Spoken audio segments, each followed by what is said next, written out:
the breast cancer survivor determined to make her fifth Olympic Games in 2021.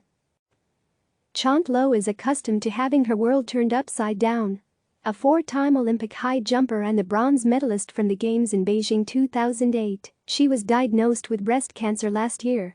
It was unexpected to say the least. "I'm young, I'm healthy, I don't drink, I've never drank, I don't do drugs," 36-year-old Lowe tells CNN as she reflects on her cancer diagnosis. "I did all this stuff right to not have to be here. It was a misconception that leads to a lot of misdiagnoses early on, especially in young women." Read. Tokyo 2020. 48 hours that rocked the Olympics. Read. The Lost Games. When the Olympics are stopped by extraordinary events. Successful treatment in initial misdiagnosis made matters worse. A small rice-sized lump drove Lowe to visit the doctor when she was 34. The doctor deemed it innocuous, according to Lowe, who says he told her definitively, "I don't want to see you for 6 years," until she turned 40. Thankfully, as an Olympic athlete, she monitors her body like a fine-tuned machine. Lowe says she felt the lump growing every day, something she describes as terrifying. After 11 months she sought a second opinion and was immediately sent for a biopsy. Lowe later found out she had triple-negative breast cancer, a very aggressive fast-growing form of the cancer, something that affects women with West African ancestry at rates that are significantly higher than for other groups, according to the American Cancer Society. Had the cancer been diagnosed correctly the first time, it is possible she would have needed only a lumpectomy with radiation, according to a spokesperson for the Susan G. Komen Breast Cancer Charity. Instead, Lowe underwent a double mastectomy and chemotherapy in 2019. "He was definitely an easy target," Lowe says of her first doctor. "But I will say that the only thing that I probably wish he would have done different is not said, definitively, there's nothing wrong." She says her treatment has been successful though, and new doctors have found no further evidence of cancerous cells. However, her body is still recovering from chemotherapy, which has weakened her immune system. A second bar to jump, the outbreak of coronavirus, complicates matters for Lowe. Owing to her weakened immune system, she is now classed as a vulnerable person, something that Lowe indicates is uncomfortable but eye-opening.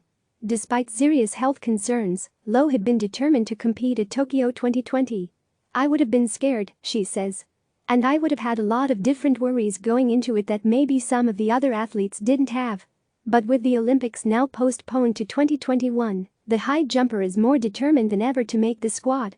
In 2008, Lowe finished 6th in the Olympic high jump competition, but was later upgraded to bronze when 3 athletes above her tested positive for banned substances. Lowe wants to use the build-up and the event itself to raise awareness for breast cancer.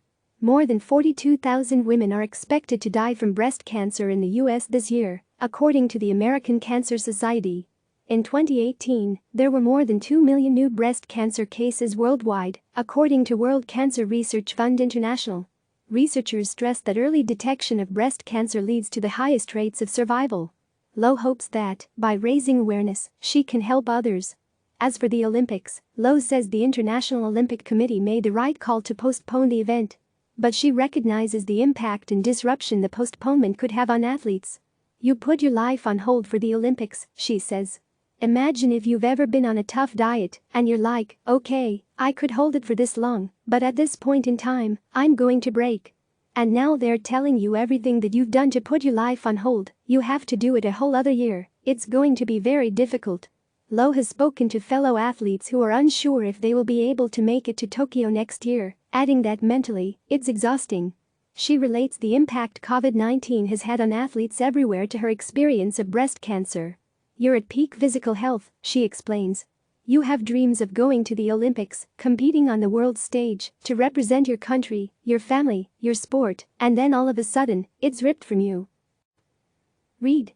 COVID-19 is making some athletes with OCD scrub their hands down to the underlying muscle and tissue. Mental health barrier. The president of World Athletics, Sebastian Coe, says the postponement of the Games was necessary to safeguard the psychological well-being of athletes, many of whom he says were in mental turmoil. Lowe agrees that athletes' mental health has been, and will continue to be, affected by the postponement. "Mentally, you're going to have to focus on positive things, and I definitely think there could be a mental health barrier," she says. They're going to have to look at athletes that have overcome obstacles and still get there and have their Olympic moments and achieve their goals. Read. Katie Ledecky hoping next year's Olympics can be a celebration of the entire world coming together. While training for the Olympics, Lowe has also been raising 3 children. Now she's a breast cancer survivor too, determined to support others and spread awareness about the illness. And amid the impact of a global pandemic, she is also determined to look for positives. By us all being apart, it shows that we're all coming together, she says. Everybody cares about the well-being of our world and the health of our world. Everyone had to take part in this process of making sure that our world is healthy. And so I think that at the Tokyo Olympics will be a time of peace, a time of celebration, and hopefully, a time to remember where we all had to come together as one world to save the world. Click subscribe to receive the latest news.